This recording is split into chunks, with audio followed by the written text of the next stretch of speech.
What's up, fight fans? This is Kurt DeVille with Counterpunch Boxing News, and I have some new news concerning Andy, the Destroyer Ruiz. Get this.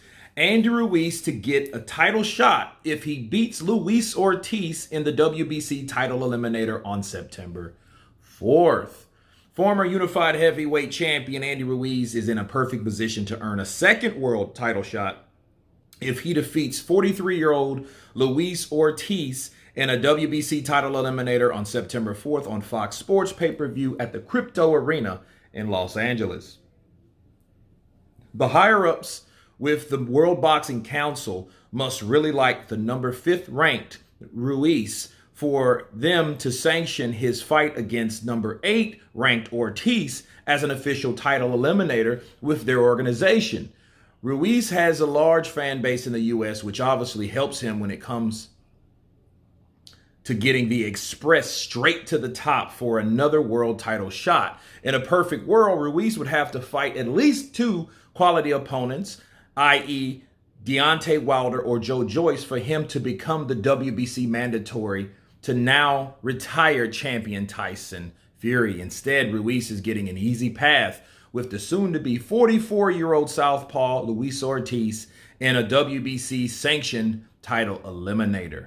Wow, there are 4 contenders ranked about Ruiz's WBC's top 10 that are arguably more deserving to be contested in a world title eliminator. Let me counterpunch. That's good news for Andy Ruiz, but is it right? No, it's not right.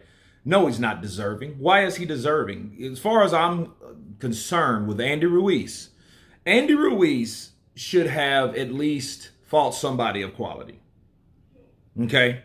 So if we look at the rankings of the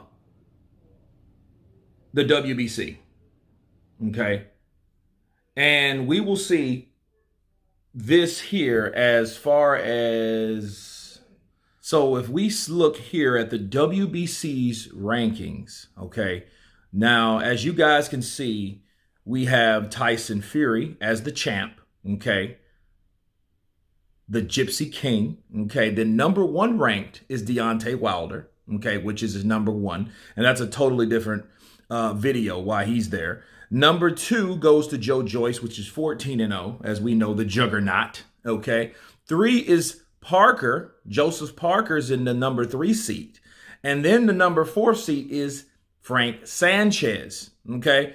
And number 5th, finally, is Ruiz, the Destroyer, Jr., okay? Of course, number 6, Mark Madoff, 7, Dillian White, 8, Ortiz, 9, Wileen, and 10, Helenius, okay? And those are the top 10, as you guys can see. And the question is, how the hell did Andy Ruiz get there? And it just shows you that boxing is a business, and it's a very crooked business, and they don't follow their own rules. I mean, because if this is the case, why even have rankings at all if you're just going to give somebody a fucking opportunity? If you're going to give somebody an opportunity, you should at least, fight for it. You know, there have to be stipulations. There have to be rules that you have to follow. That's why the WBC, smells so shitty over there, because they do stuff like this. Again, it's good for Andy Ruiz, but then it's not fair for anybody else. It's not right. Okay, so if I'm Joe Joyce, Joseph Parker, and Frank Sanchez, I would be furious. Because as far as I'm concerned, he should have fought at least one of these guys to become eligible for a title shot. They're just doing that shit because he fought Joshua twice, because he had the recognition. So if it wasn't for Anthony Joshua, Andy Ruiz wouldn't be getting this opportunity. Let's just keep it real. Let's keep it a buck. Motherfucker didn't even fight for the whole year of 2020, which a lot of fighters didn't do, but he ducked 2 people. He had the opportunity when other fighters wanted to fight. Other athletes wanted to obtain their sport to make a living for their families, and they couldn't do it because of the pandemic. Well, Andy Ruiz had that opportunity, and he squandered it. Okay? Yeah, he worked out. He got small. He took some fucking protein milkshakes for diet and all that. But he fought no one. And when he did come back to the ring, which was like in May of last year, he had a piss poor performance. And he got dropped by a 40-year-old Chris Arreola.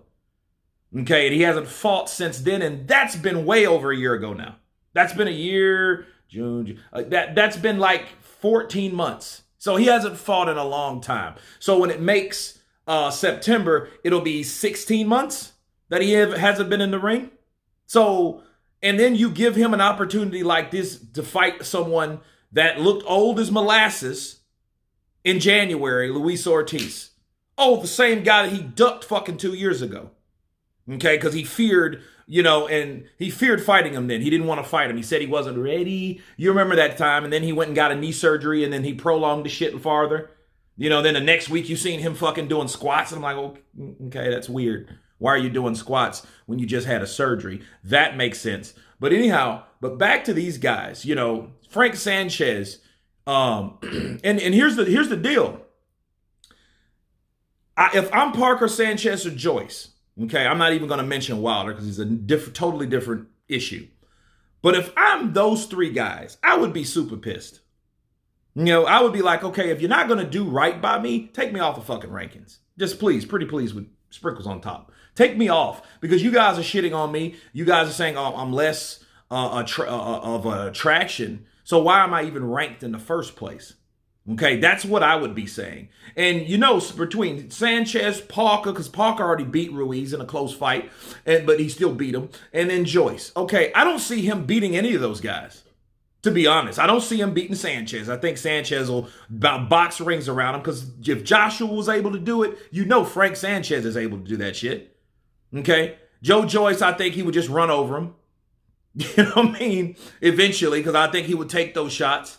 And Parker, again, he's already beat Ruiz. So if I'm any of those guys, I would be fire hot pissed off because he doesn't deserve that just by beating Luis Ortiz, a guy that he's ducked 2 years ago. Okay, and he looks beatable now. That's why I think it's safer to fight someone like Luis Ortiz now as opposed to 2020 when the man was hungry to fight someone, because he just made the biggest fight purse of his life. So why is he so hungry? 7 million. Okay. But anyway, you guys tell me what you think of Andy Ruiz now becoming eligible for a title shot or a mandatory shot and an eliminator against Luis Ortiz. And speaking of Luis Ortiz, why isn't the winner eligible for this? Why is it just Ruiz? So if Luis Ortiz knocks out Ruiz, he wouldn't even get the same credit. Now they're going to go back on the rules that they didn't use for Andy Ruiz in the first place. I get it. Cool. But anyway, you can't make this up, people. Tell me what you think. Please subscribe. And you guys been Counterpunch. Peace.